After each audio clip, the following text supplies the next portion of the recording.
Hi there, everybody. Thanks so much for joining me here on Wave Now. I'm Myra Ansari. If you've been outside, you've probably noticed this haze that's kind of in the area.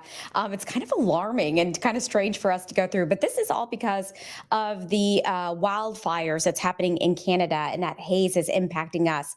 So we are talking to UofL Health today about how the air quality is going to impact your health, because there is a air quality alert for our area. So we want to make sure that folks are healthy, they're doing okay.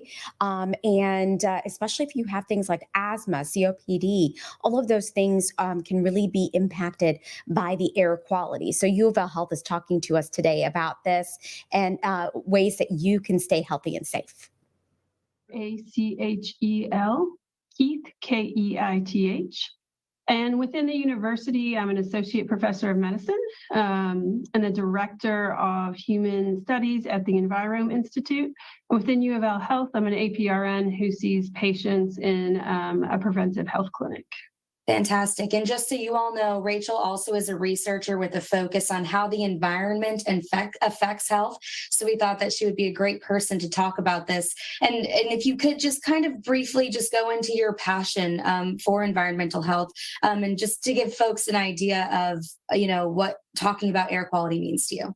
Right. So from my background and my research background, I know that the environment or the environment's interactions with certain genes can account for 80 to 90% of chronic disease. So we know that what goes into your body and what's around your body has as much, if not more, impact than the genes you get. So understanding that and helping people work towards a lifetime of health is something that's really important. And I don't think people always think about the air that goes into them as a major factor for that. So, of course, we're talking about air quality today, and the big buzz is because of the wildfires that are going on in the Northeast. And I'm sure we've all seen those pictures of some of our favorite city skylines that are just taken over by this smog. So we wanted to talk to you just in general, first of all, like what are some negative effects to the body that bad air quality might have on a person? Great question. So the first thing everyone's going to think about is respiratory illness, and that is absolutely correct. You breathe in the air and it goes into your lungs. So people with asthma, people with COPD will be acutely affected, meaning it can happen right now. But long term, there can be impacts on respiratory outcomes as well. What people don't think about, because you don't feel it happening, is that air pollution can impact heart disease. It can acutely, again, right away, help trigger things like heart attacks. But long-term exposure can also put you at risk for heart disease. It can also increase your risk of diabetes and different cancers. So there are a multitude of effects of just the air that you breathe going into your body. How bad generally does air quality kind of have to be before your body is impacted to that extent? So that is, in my mind, a twofold question. One is right now, right? So typically the EPA has a score called the Air Quality Index. And if it's over 100, that's when we start to think we will see things happening right now. It might be triggering asthma, it might trigger a heart attack, there might be something acutely happening. It starts usually in people who are at risk for that. So that can be children, elderly, people with known heart disease or lung disease. And as that number grows higher, even normal, healthy adults can be affected by that. So what are some signs and symptoms that people might need to look for, and when is it time to go to the doctor? Great question. So I think people with respiratory disease can usually tell when it's impacting them in a way that they need to, use their rescue inhalers or, more of their treatments. So I think if you can do what you typically do and it's not helping you and you still feel like you are having that air hunger or still having an asthma attack, it is definitely important to seek treatment, also with COPD. Also watch yourself for the signs and symptoms of a heart attack if you're in one of these vulnerable populations. And that is not just really painful chest pressure, right? Like we know it can be in the jaw or the back or the arm, or it can feel like nausea and lightheadedness. So know your signs and symptoms of heart attacks if you're predisposed to that kind of with heart disease. And then if you have those and they last for several minutes or longer and they're not going away or getting better with rest, then seek care. Can folks who aren't typically impacted by respiratory issues still be at risk?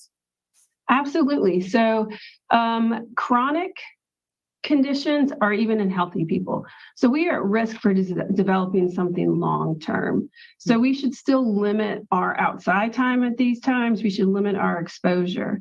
But when it is really high, like we're talking about with the wildfires in the Northeast, it can cause irritation in the throat, can cause burning eyes, things like that. So it is good to always, even if you're healthy and you don't think you're predisposed to lung disease or heart disease, to still limit your interactions with that, because the long-term effects can still be impacted.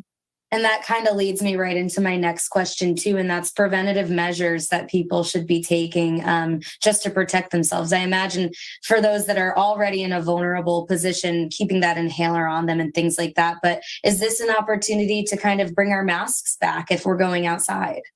Absolutely. So that's probably the one thing people don't want to hear about. But the N95 masks in particular can limit your exposure to the particles. There's different parts of air quality. Some are chemicals and some are particles. Well, those N95 masks filter out those particles, which we know go into your body and trigger inflammation.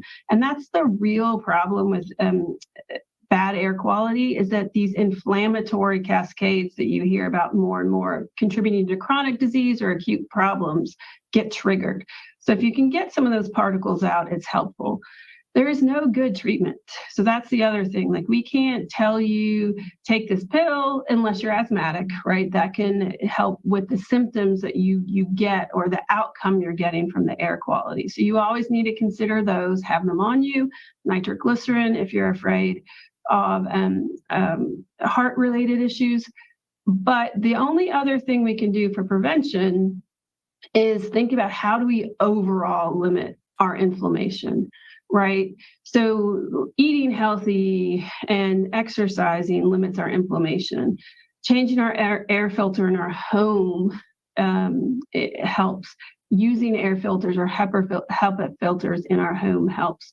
Limiting the outside time, not exercising or exerting yourself, because think about when you breathe heavier, you're getting more of that into you outside. So being conscious about those things can help prevent exposures, which is really our main prevention pieces that we have right now.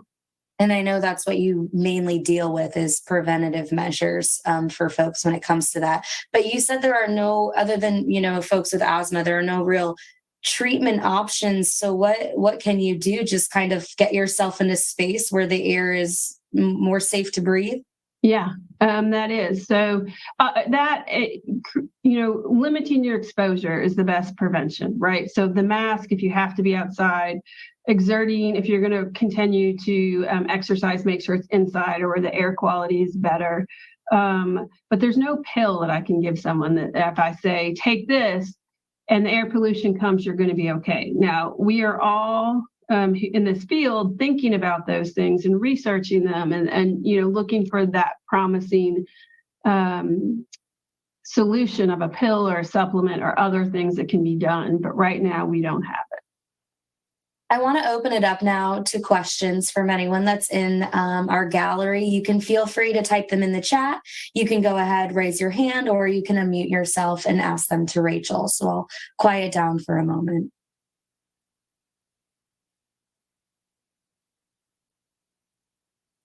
No questions from everybody? We got it covered? All right, Rachel. Well, that is a sign of a fantastic job. So we appreciate you so much taking the time and informing folks what they can do. I guess right now, All right, so this was a stream brought to you here on Wave Now with UofL Health, talking about ways that you can protect yourself with the wildfire smoke, the haze that's impacting our area here right now. Wave News reporter David Mattingly is going to be working on this story, so he's going to have more for us coming up on Wave News at 5 and 6. I'm Myra Ansari. Have a great day.